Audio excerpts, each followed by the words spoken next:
Hello and welcome back to another episode of Critical Reactions with your host, Bryan. We have a special selection today, which is where one of you tell me exactly what it is I need to check out. Today's comes at us from Elbow Juice, an album that wouldn't work if you only listened to a single song. It was made to sync with the surreal and obscure 1955 film Age 13 at half speed. The film revolves around a boy who recently lost his mother. So, we're going to look at this album titled Graveyard Mountain Home by the artist Chroma. This is 53 minutes in length here. I actually don't know how many tracks are on this. I didn't go looking at that yet. We're just going to listen to the whole 50 minutes straight through, as that's how I'm understood it's supposed to be listened to. I do believe this is with the film played at half speed alongside the album. So, grab a snack, grab some hydration, find a comfy place to sit, and let's see what Chroma is bringing to the table today.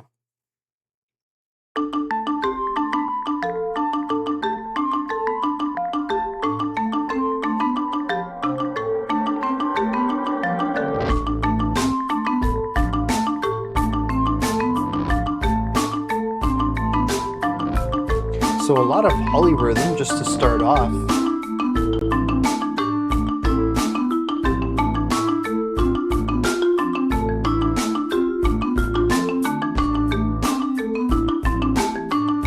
Not really polyrhythm, just a variety of phrasings that all do line up on this larger 4/4.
I'm assuming that none of the film audio will be present, that it's purely what was composed and recorded for the album, just played to the visuals of this film.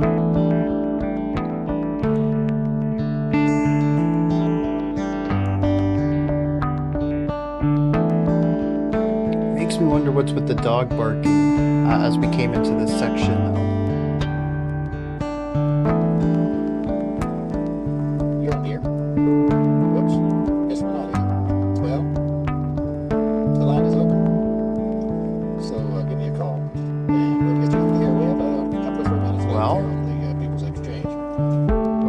No, I don't think those words would be said at a funeral.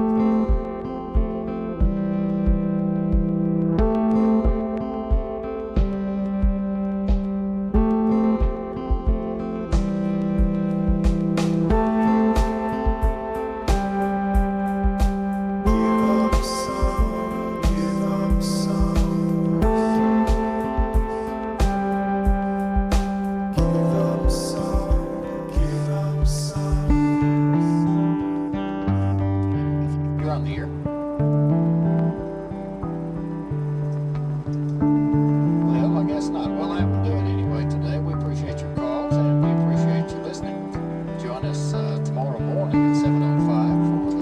looks like a radio sign-off, maybe an old school television sign-off too. We don't really do those too often anymore since cable is 24/7.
I'm trying to understand the purpose of any of these radio commercials, anything that's going on.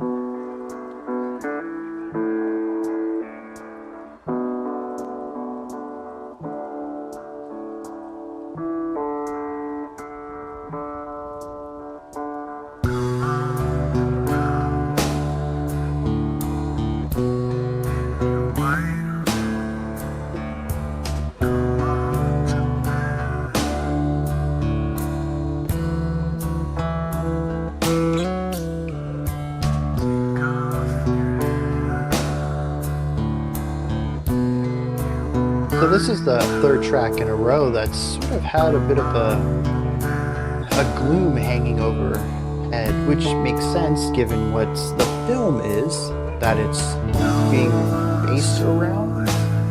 I'm still not sure about the context there.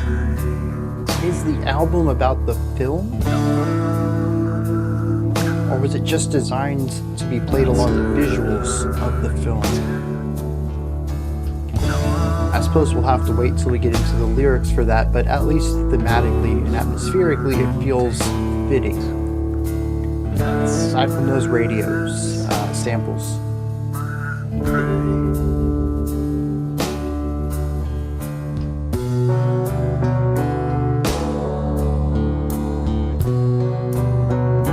Second segment in a row that's focused on 3.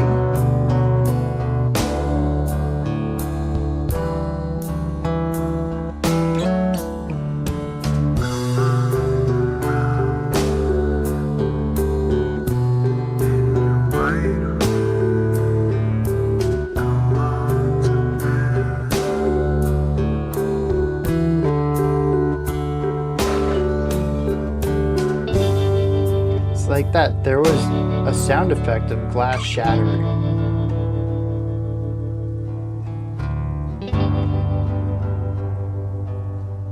Was that added for the song, or was that from the film, or was it a sample from the film that was in the music? I have so many questions about this.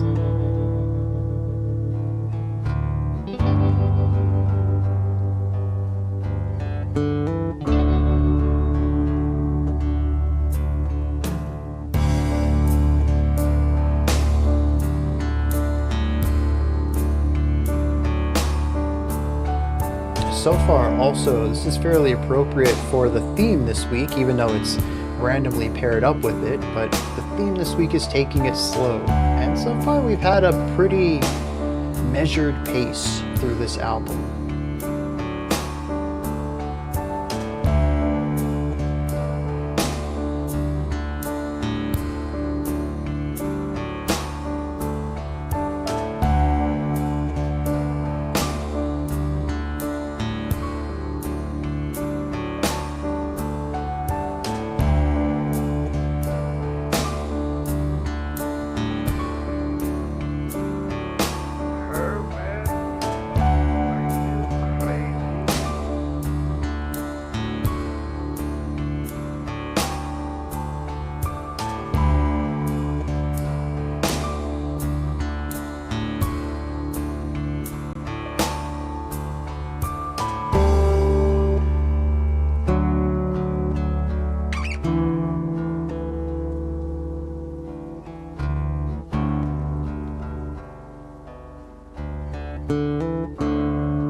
Alright, so that was certainly pulled from the film at the very least.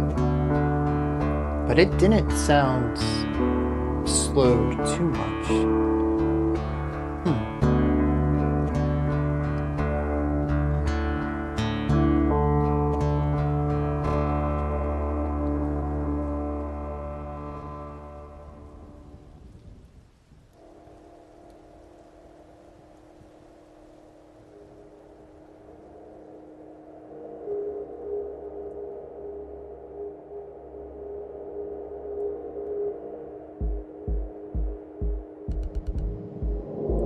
It's certainly a patient album. We had a little bit of a brisk pace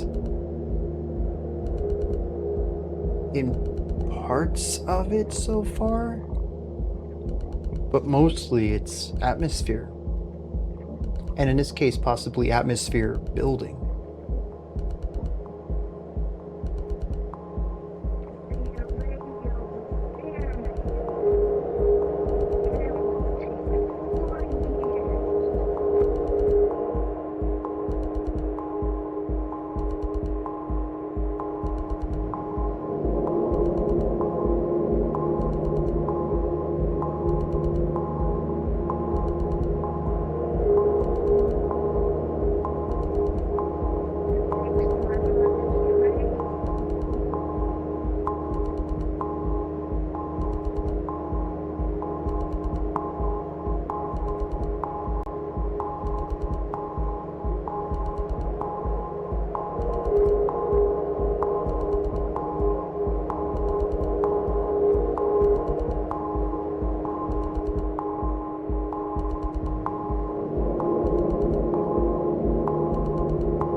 I've never seen any clothes that you would notice if the seam is tearing that bad. Also, though, I am trying to keep this in mind too. 1955. Clothing standards were a little different then. I'm not talking about the seam, but apparel standards. Here I am in 2026 thinking it's just a shoulder, but 55 might have been different.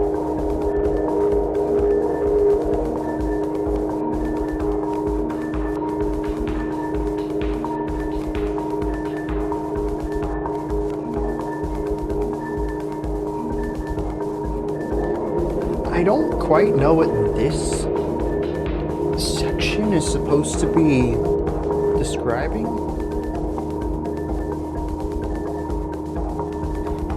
I thought with some of the more industrial choices at the beginning when he was working on that thing, he was soldering something it looked like. at the dining room table. I thought that kind of matched, but the scenes that we've shifted to, school life, not really hearing too much in this.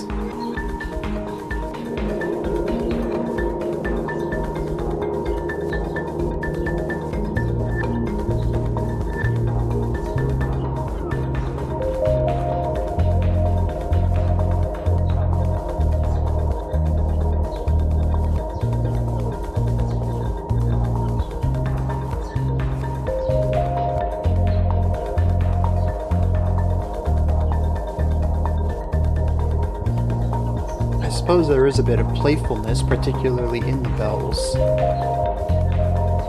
in their tone in general.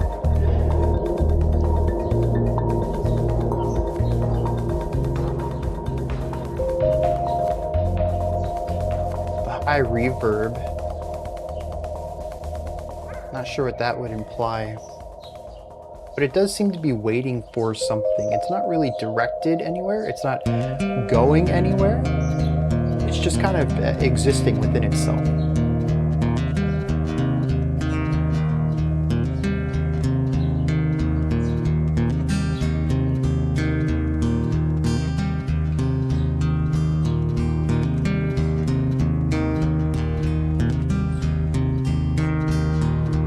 Automatic cameras, coffee machines.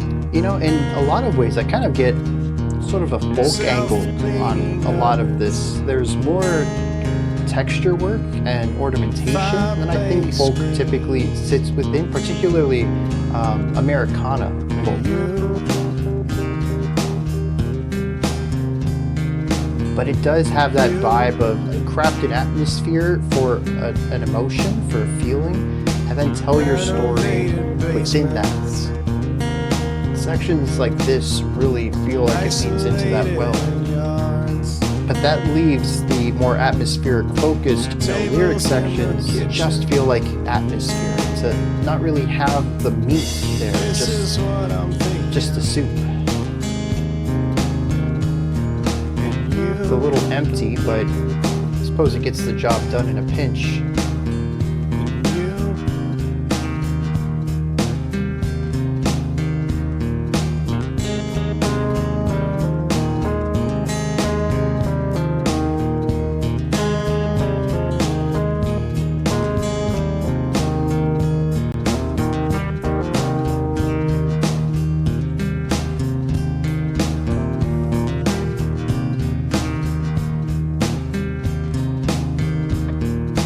Just a quarter acre.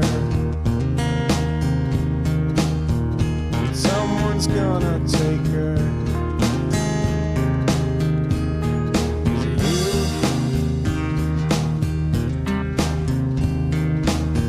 Is it you? Is it you?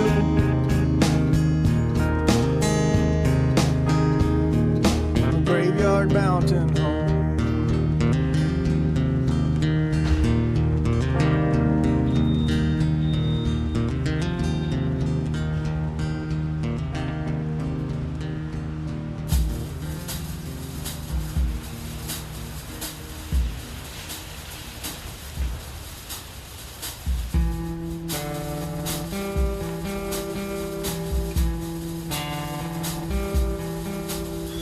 There's also been some sections, most sections I would say, smoothly transition, but we did have a rather abrupt stop a couple of sections back.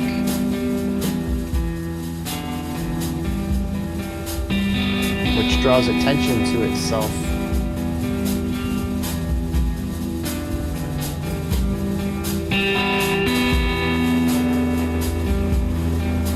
There's also a plethora of timbres on this. I feel like each section has had its own sonic palette to draw from, and thus its own sonic identity.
bluesy here.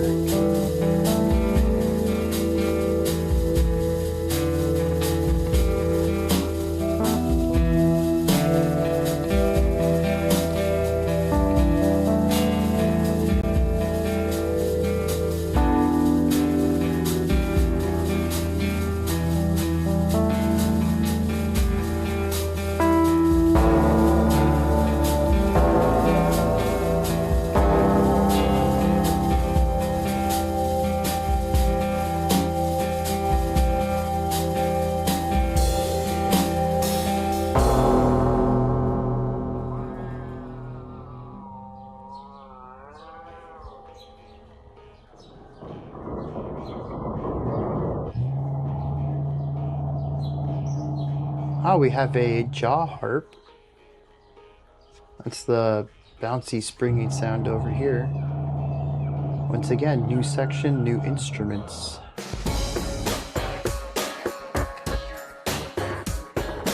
I'm sorry, what?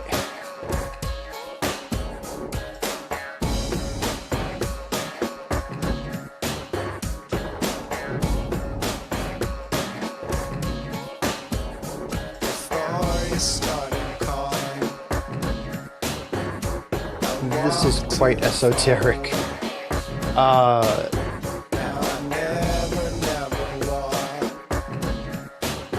It's cool, don't get me wrong, but sonically, I mean, I guess this album has had electronic sounds on it.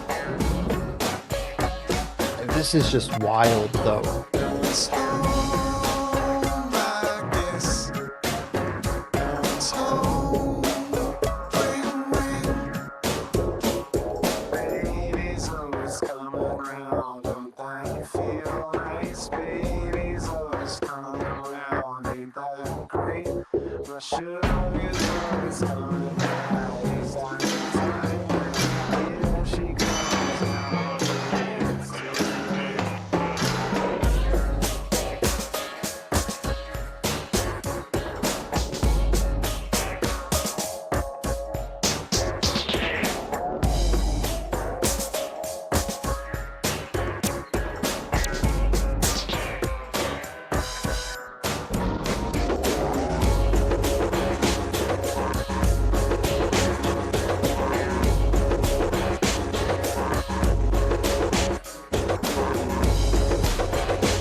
There's certainly some rising tension in the music that I think pairs well with what's on screen.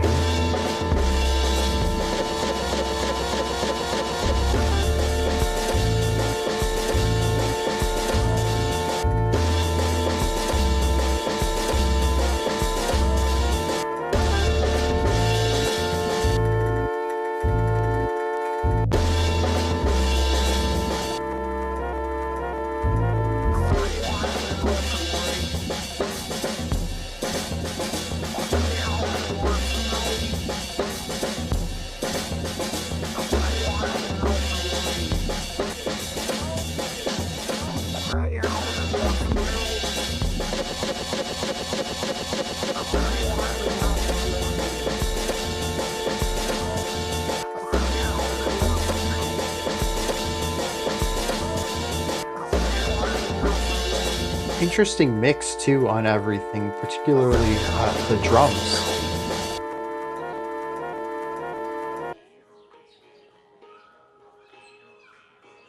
I forgot this section was introduced with a jaw harp. How we got from there to Let industrial us electronic? welcome ourselves to this important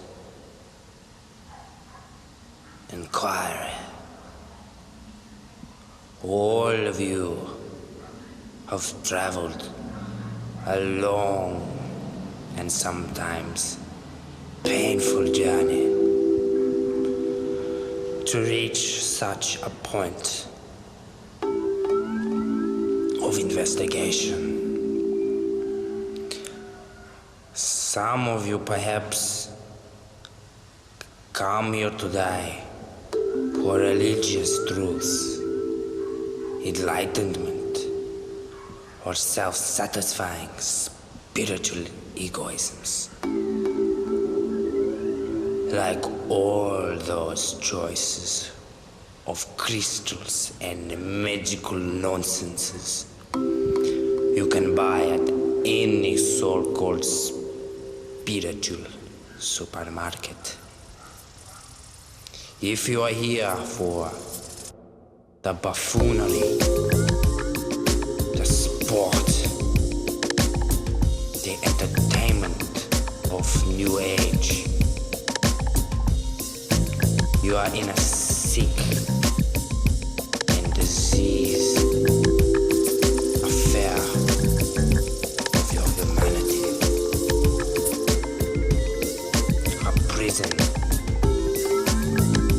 neurotical, repetitive, wobbly, drizzly condition.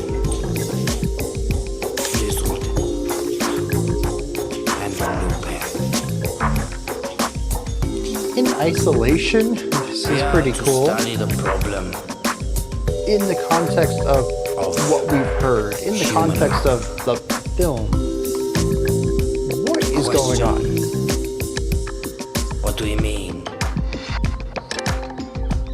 To love. With all moralistic traditions and religious entrapments, love in a technologically advanced condition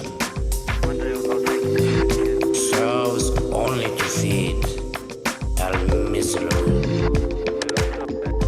sufferings. To love is to despise. We love our gods, Buddhas, gurus. Thus we separate and compare with others in conflict. So, when we love in this way, it is to conquer others. Conquer with war. Genetic wars. Biological wars.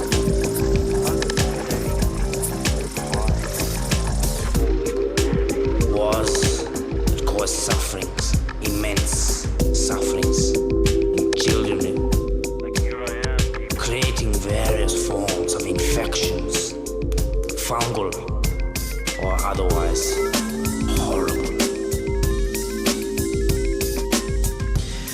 We commit to marriage for the sake of this conditioned love. You say, what a beautiful, extraordinary being. Our partners, our husbands, wives, lovers, etc., etc. At first, Another incredibly patient section, by the way.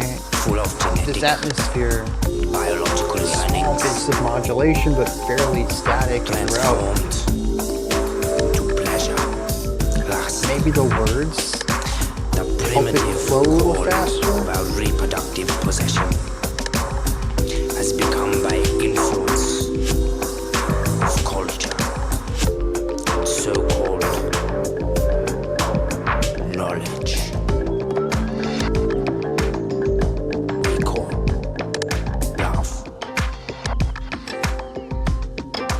ask yourself,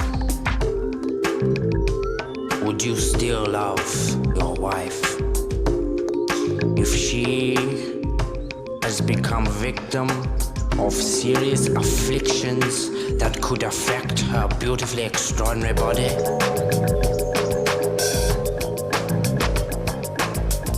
This sport of love, this entertainment of love is fear of dying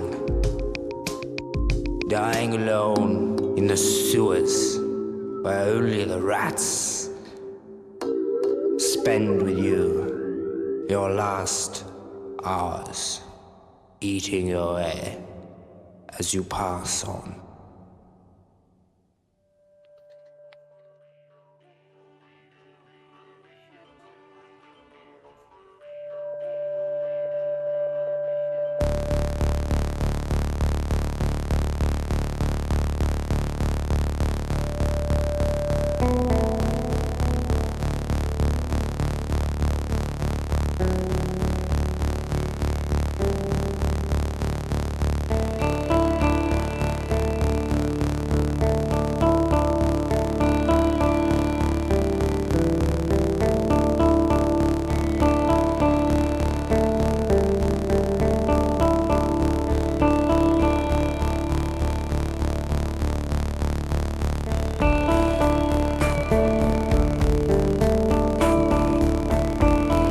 And after those two wild deviations, we've returned back to form, working with the instruments that we typically have worked with, or similar sounding instruments, for the first, third of this album.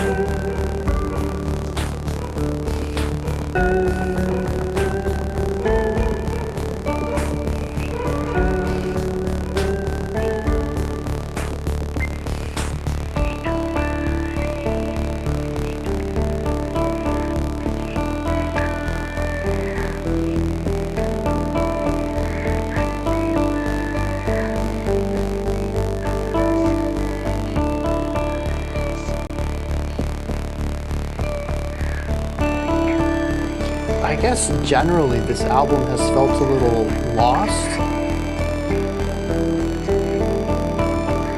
There's a lot of instrumentals like this that are rather patient, sitting within a vibe and not leaving it, where harmonically we're looking at, we've had some moodier, melancholic sections like the intro. But something like this just feels like a lack of direction, not knowing what to do next.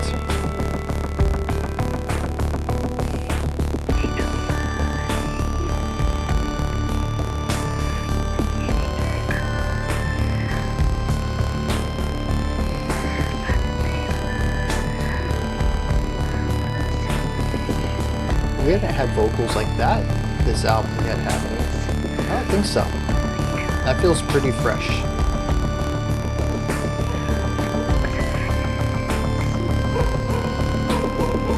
There's the dogs again, from the beginning of the album.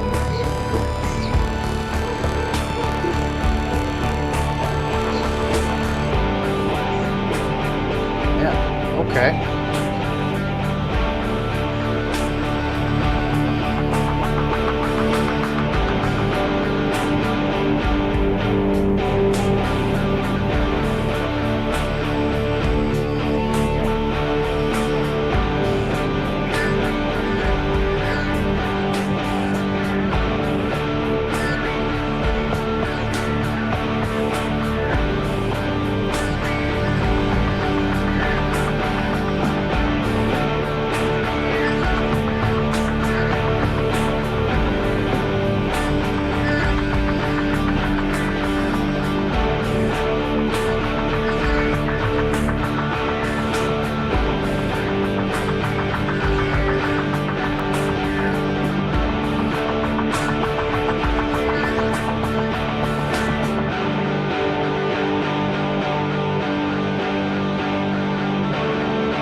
We Get just that randomly nip stop. for the cat like I told you? You bet.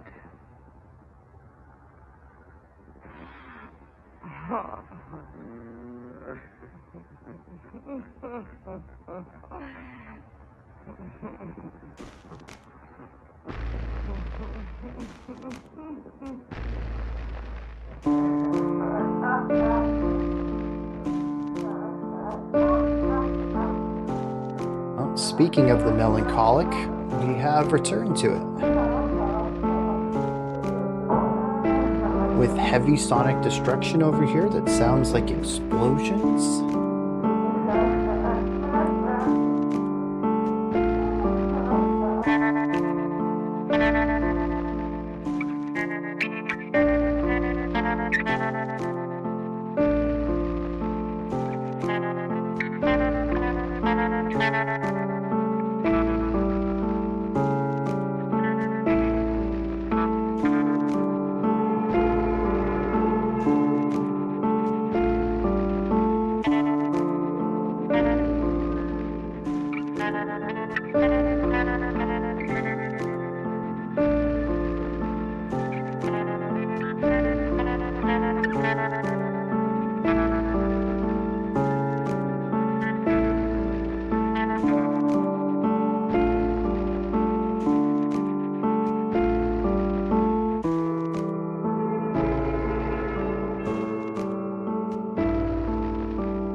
I will say though, this is quite an experience. I don't know that I'm enjoying it so far. The music is generally not my cup of tea, and I feel like I'm missing a lot of this film without the dialogue. I'm picking up most of the plot, but there's some things I would like some clarity on. Maybe if I already knew the film, this might be a way to elevate my understanding of that. If I already enjoyed the album, maybe seeing it paired with the film would, again, elevate, hey, a rip of the shirt. Huh. But not knowing either of these, and that a majority of the time it's just kind of, musically at least, meandering. It's just kind of sitting around. Like this, right here, just listening to rain.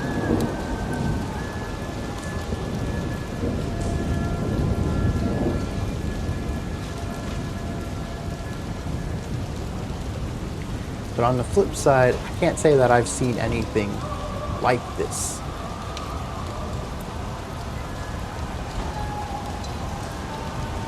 Long form music videos? Sure.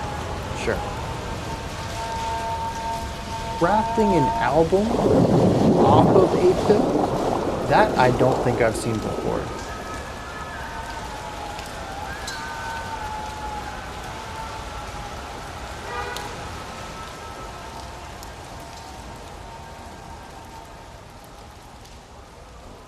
Interestingly, too, that is a moment of angst.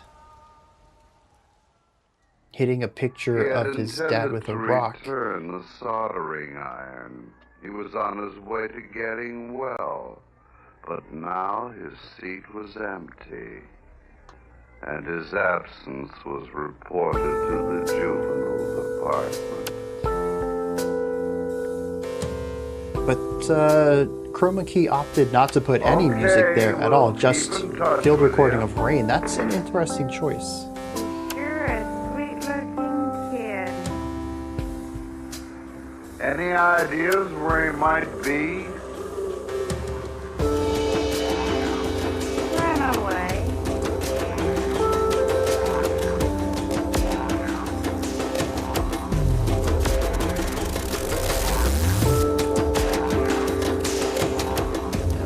We've brought the jaw heart back from earlier. In fact, I think most of these sounds, it's a collection of things we have heard before, but not within the same context as one another. So kind of remixing old ideas.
Actually, that's a didgeridoo over there, isn't it? My mistake is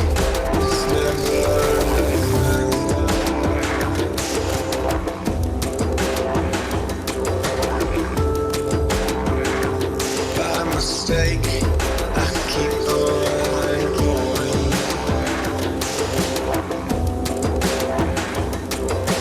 Love is on the rails, but I'm still rolling.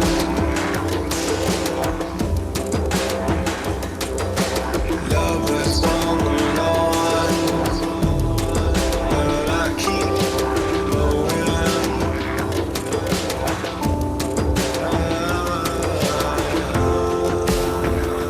Sad, sad movie. Sad, sad movie. Sad, sad movie.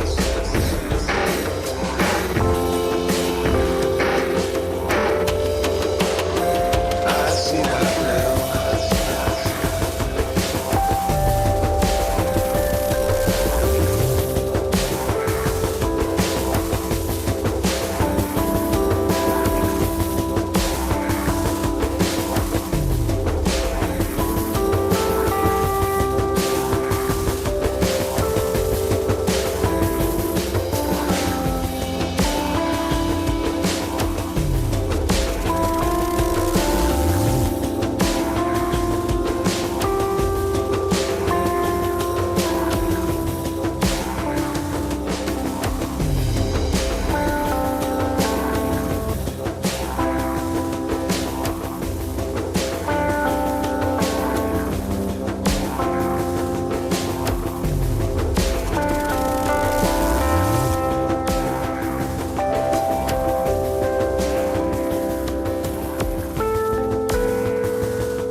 A rare bit of acceptance or warmth. We haven't heard too much of that.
feels significant, but I wish I knew why. There's obvious intense separation between these two vocals.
So beautiful. For you, for you, for you, for you, for you, for you. Hey, I'm so sorry again today. And hey, for you, I'll be sorry tomorrow.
Well, that was certainly an experience. As I mentioned in the reaction itself, I can't really say I've seen anything like this. Again, I've seen lengthy music videos. Some albums even have music videos for every single that came off of it, and those form an overarching narrative. But this, making an album, it's not really a soundtrack. Making an album to be played alongside a film, presumably from a while back. I don't know when this album came out, but I'm thinking it wasn't 1955. Based almost purely on the instrumentation used and production style. And so I suppose there's two ways that you can wind up at this point. One is to just really love a film and think, wow, I'd love to make music to this. The other one is probably from the other way around, wanting to write music for a film, but not a specific one, or I don't know. We actually did something like this a couple of years back when I was still doing the composition jam over on the Discord server, where every month I would present a handful of people who wanted to participate a goal. Make a song, you have the entire month to do it with these constraints or with this goal in mind. And one time I found this old black and white, I don't know, it was like a 2-minute video clip, very avant-garde, probably came from some, I don't know, art house film, mostly just a bunch of images put next to each other across the entire runtime. And I said, hey, we're going to make background music to this, right? It's a completely silent film. Make the music that would go with the scene. And it's actually a very fun exercise to try to figure out what images and emotions and visual framing evoke in you, and what you see and feel from those frames, and how you want to showcase that through your music. It's a really good way to get outside of writer's block. But that's always been what it is for me. It's an exercise. I got the idea actually from um, an assignment that I had to do in university in my composition courses. Um, so I think it's a very cool way to sort of just get outside of your normal bounds and do something new from a new perspective, where you're trying to match sounds to images. But it's an exercise. It's not something that I would ever release and say that, I made this. This is a song I think people are going to want to listen to. It's an exercise. And so for Chroma Key to kind of maybe take that approach, again, maybe this is just a film that's really dear to somebody in this group and they wanted to do this specifically for this film. But I think even from that perspective, I mean, you don't really see too many artists say, dude, I really love, I don't know, The Matrix, or I don't know, some Spider-Man film, something popular. And they're like, I wanna rewrite the soundtrack to this film. It's just such a bizarre project. Not that it's strange. I mean, it's not really strange in and of in and of itself of what it is doing, but it is unusual. The approach to this, not necessarily the music itself, but how the music came to be, regardless of what avenue this artist took to get to this point. It's just not a usual way to go about creating an album.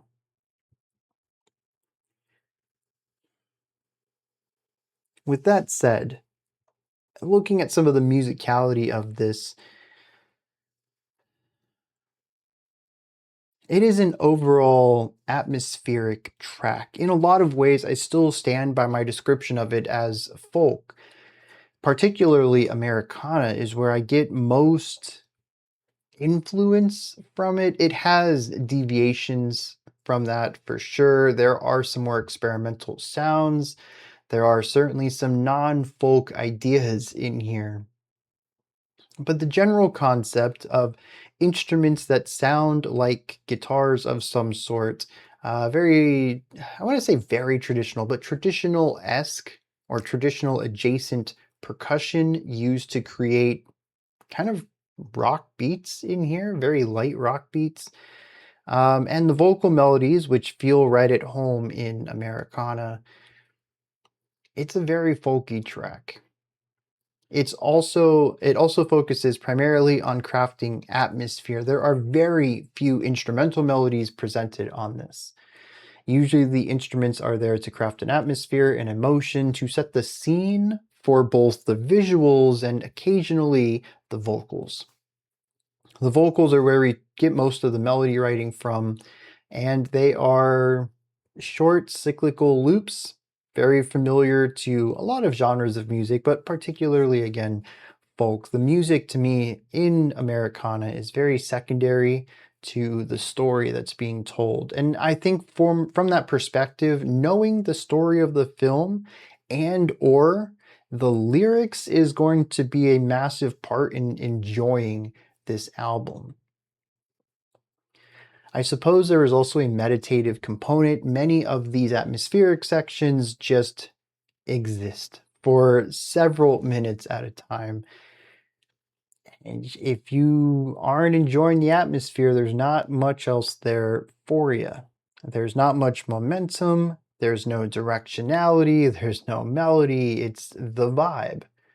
And you got 6 minutes of this vibe ahead of you. Occasionally, I found that the vibe worked well with the film, but that wasn't always the case either. So some of the situations are very interesting. Going back to my exercise that I mentioned earlier, I find it really interesting to see through somebody else's eyes. That a specific scene might evoke a different feeling for them, and they might find a different way to explore that feeling than you would have, if you had even come to that point at all. This was something that I found really interesting when we ended up doing the peer review on that composition jam, getting to listen to everyone's interpretation of this 90-second avant-garde scene. And here too, it's not necessarily that I think that there is a discrepancy in the emotion of the scene with the emotion of the atmosphere. It's simply that that's not the vibe or energy that I'm getting from the scene. That's not necessarily the kind of emotion I would have went for looking at what's going on. I also don't know the film, so I'm going on energy of the visuals more so than maybe plot or character motivation or anything like that. But there were a few segments in there, and I was just thinking, why there is no connection here.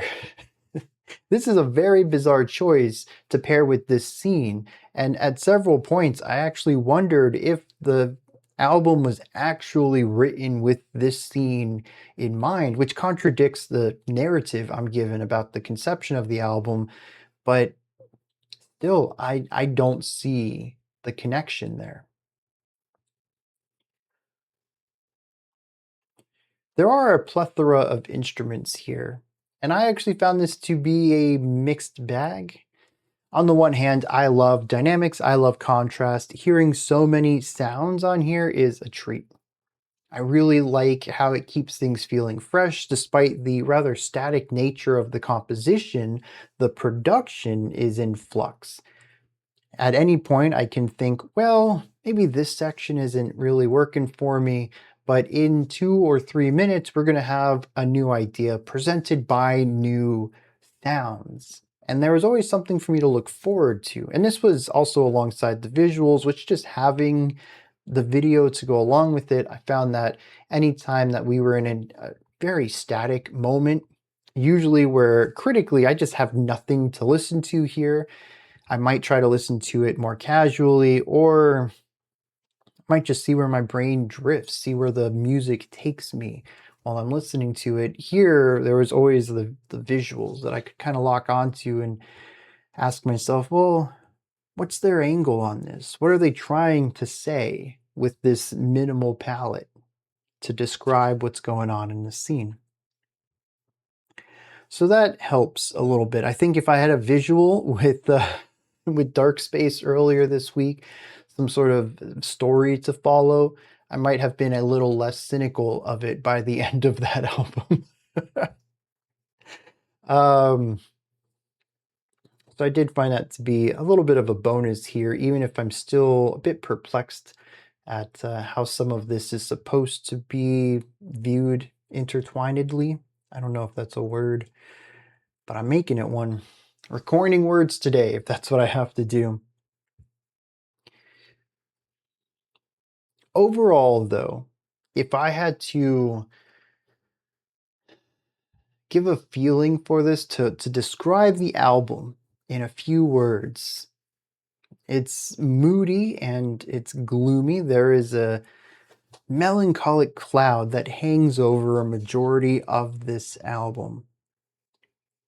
And given the only thing I really know about the film, a boy loses his mother and deals with the grief in unhealthy ways, I would say, given some of the things that happened in here. I think the melancholy works well. We are introduced to that at the beginning of the film, and those melancholic vibes show up quite often throughout the track. But there's also a lack of direction and indecisiveness to several of these sections too, that almost speak to an inability to know how to take the next right step. And I think that these two ideas of blindly navigating grief and dealing with the heavy pain of said grief is a really accurate description of 70% of this track. And I think that most of the time we'll find tempos, or at the very least time feels, that mimic this. The few times that we had slower tempos on here, I decided to check out how fast they were, and we were consistently in the 50 to 70 BPM range, which is fairly slow moving. There are a couple of sections that are a bit more upbeat, but they're also paired with atmospheres, instruments, and chord progressions that are so out of left field. There was that one when he went to the office, I think, and maybe a principal was talking to him, and then he was talking to, I assume, a psychologist, and then his dad walks in the room, and this was after he shot the gun at his classmates. This entire section was spoken word and seemingly based off of, I don't know, stereotypical tribal music. It was bizarre, to say the least, both in its pairing with the film and its placement in the album. The album is rather diverse sonically, but this was just wildly different from anything else the album had explored, and now that I know, will explore. We did also have the rising tension of the quasi-industrial thing going on at the first volleyball scene where he pulls the gun out. This fit the scene really well, but once again, really bizarre instrumental choice. There is a good pocket here, I suppose, maybe 7 to 10-ish minutes in there, with some really wild swings in what instruments are being used, and then we sort of return back to form. And the rest of the track is primarily back to that same sort of rock band makeup, albeit with electronic sounds at times, but still kind of having that core idea of a string instrument that is strummed, something bassier, and a drum kit or something drum kit adjacent, with some sort of keyboard synth. You know, there's always that present.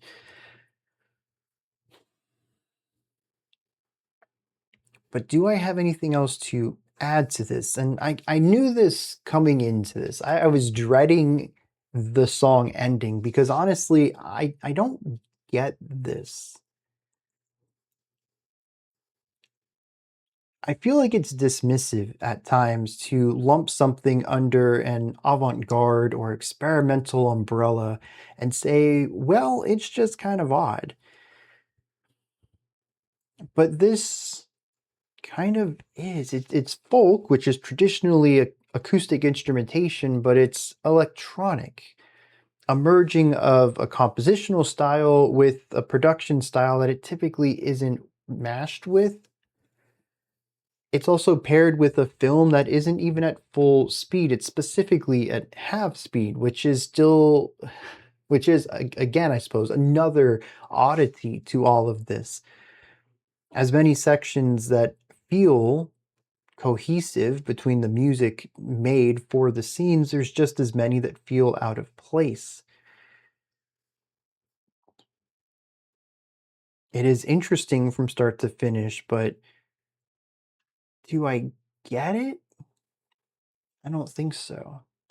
This might be something that takes repeat listens, and also lyrics are going to play a part into that, I suppose, as well. I will check out the lyrics for this now, but I'm also going to look at a plot of the film, not just the main element of it, but a quick synopsis to kind of get a gist for the entirety of it. Though I suppose it is only 27-ish minutes long, assuming this is half speed. 53-minute video would be cut in half if we put it up to full speed. Shouldn't be that big of a paragraph to describe everything that happens in it. Maybe that'll give me a little bit more insight, though. Let's dive into that. All right, I know quite a bit more about this film than I did just a moment ago. Well, a moment for you, anyways. It's been 40 minutes for me. I have read multiple plot synopses. I have scrubbed through the film to kind of pick up on things. There's still a lot of dialogue I missed. I probably, if I wanted to put more time into this, probably should have just watched the film as it was originally intended.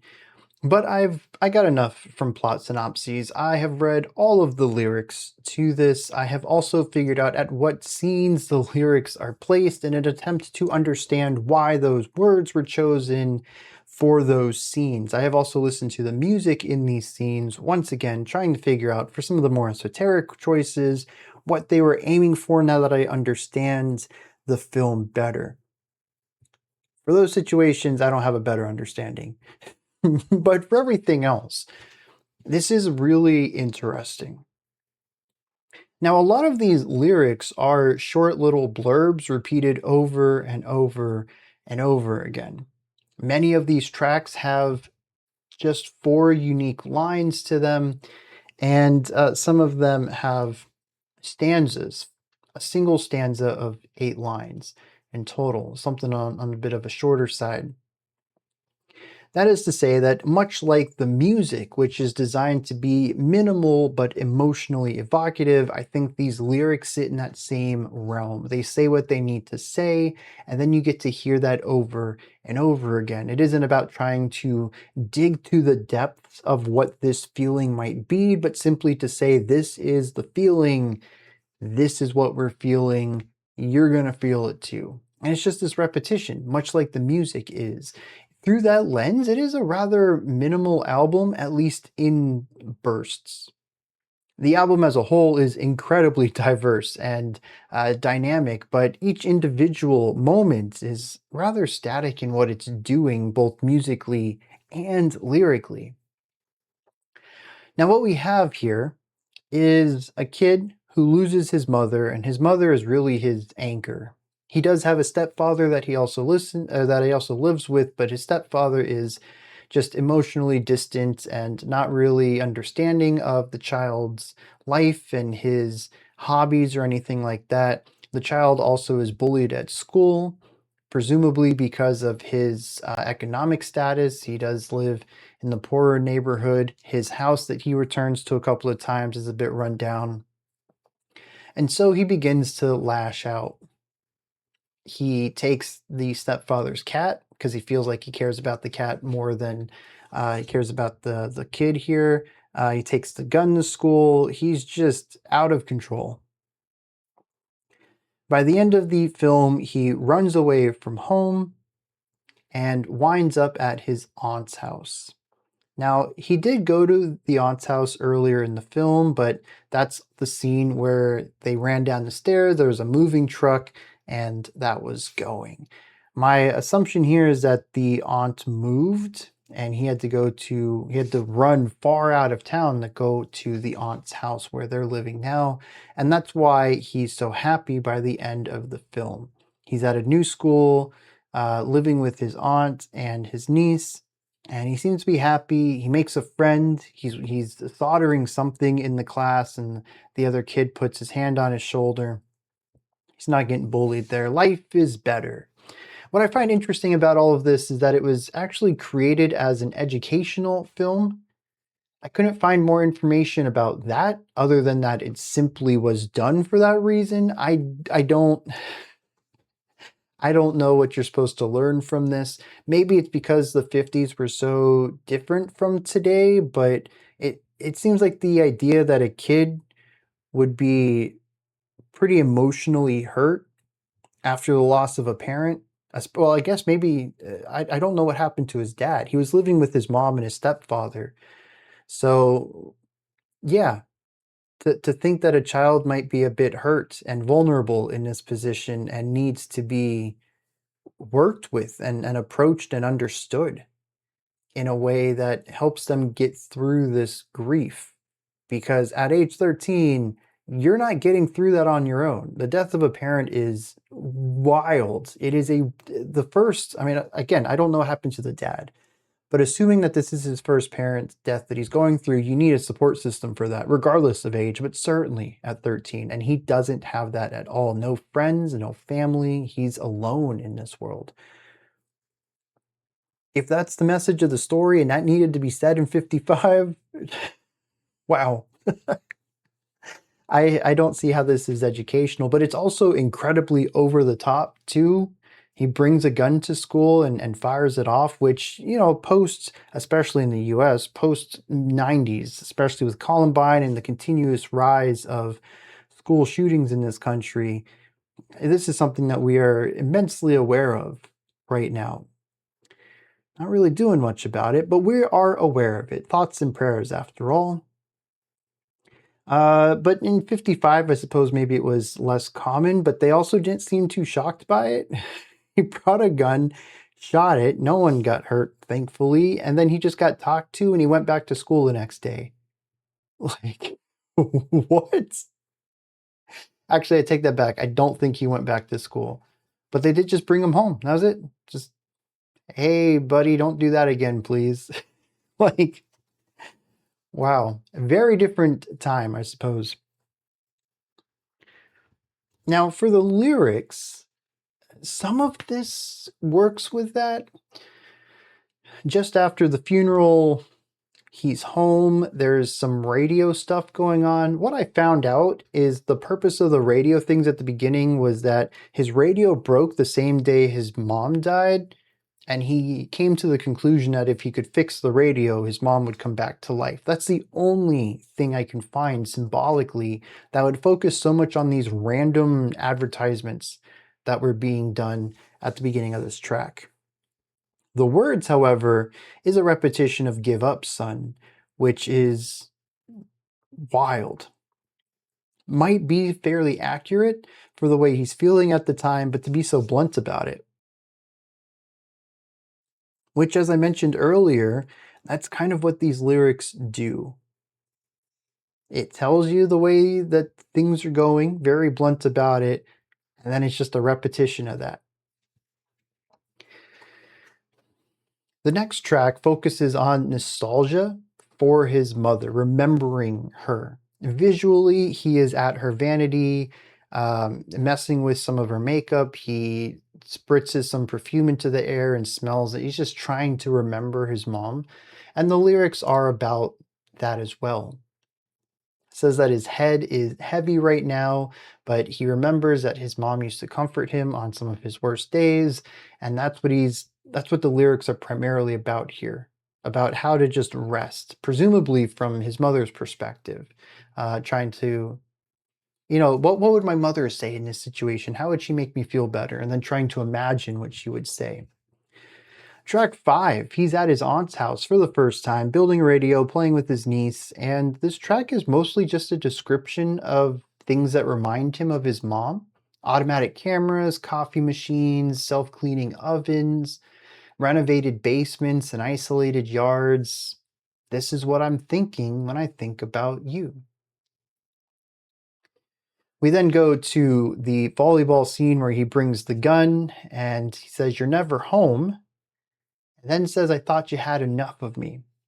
I'm thinking that this is probably two things here. "You're never home" could be the fact that his mom's not there anymore, but it could also be the distance of his stepfather. But the second part of it would definitely be, I think, pointed towards his classmates. Now, I remember when he went to the counselor's room and we got this really bizarre spoken word section.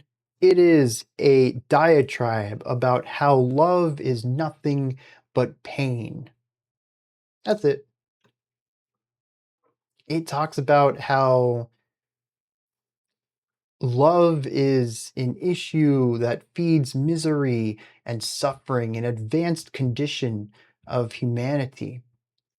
That it's caused us to go to war, it's caused us to work against our own interests, and that love is just fear. And it's semi ridiculous. It's kind of campy. Maybe I can see from his perspective, he's lost everything at this point, and the only adult in his life that he has any relationship to is his stepfather, who's emotionally distant, doesn't show love at all. So maybe he's trying to replicate that, but this is a wild, massive paragraph here. I think this was like 3 minutes long, just talking about how love is the thing that's going to tear humanity down. From here, he runs away, goes to food shelters, heads to bars. There's video of like billiards happening and stuff like that. And this is just says that it's a sad, sad movie. He then wakes up far away from his home. This is lyrically about getting lost and walking blindly. It says, "I walked through the night, lost my path somehow, but I'm cold and dry. I am lost, but I'm the right man for this job." And then he winds up at his aunt's house. I think there's a bit of a time skip because it shows him at the house and it shows him at the school and shows him playing basketball with an adult as well as kids. It wasn't basketball, it was volleyball actually. And it just says that I'm sorry for today and for tomorrow and for you. And I don't know what this is supposed to mean. Sorry is an interesting word here. Sad possibly would have worked well. The continuance of grief, but I don't know about sorry. "Let's be sorry every day, okay?" is how the album ends. All right, we made it through this entire discussion here. I certainly have a stronger grasp on this now. I don't think I'm going to re-listen to this album. There are certainly parts in it I thought were pretty neat, but overall it moves at a glacial pace at times. And there's several segments that just, I wasn't too interested in them beyond possibly the novelty of hearing something new and trying to decipher what was being said. But I'm glad that I checked this out. It's very rare that we have a multimedia project like this to dig into, and as much time as this took, I'm probably looking at about 40, not 40 minutes, 2 hours of my own time, and this video is going to be about an hour and a half to put all this together. And it was kind of fun tracking all this information down and pairing it with my understanding and my thoughts that I had with it. But, at the end of the day, it's just my thoughts, my opinions, my perspective on this. Let me flip things over to y'all. What did you think of Chroma Key's, what is this? Graveyard Mountain Home.